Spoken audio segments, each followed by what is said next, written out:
una po sa lahat, nagpapasalamat po ako sa Panginoon.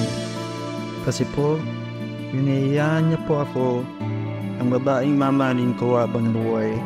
Tumay Yobo, Elmer Jr., salamat sa ating poong may kapal dahil ginabayan at pinagtibay tayo sa 7 taong tayo. Yobo, ito na yung matagal nating hinihintay. Namangako sa Diyos na mamahalin natin ang isa't isa habang buhay. Parang kahapon lang pinapangarap. Binigay niya ako sa'yo, isang lalaking mamahalin ako at iingatan habang buhay.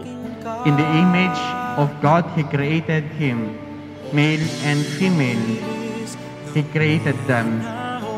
When they try to express the meaning of their love, they will use words which belong first and foremost to God. Pangako, Yobo ko, iingatan kita at ahalagahan habang buhay. Lumipas man ang araw at gabi.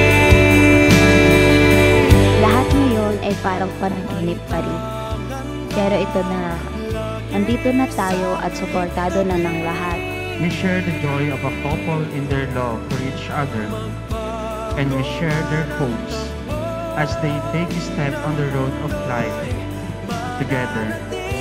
Sa ating pagsasama, gawin natin sentro ang Diyos dahil Siya lamang ang higit na nakakaalam sa landas na ating tinatahak.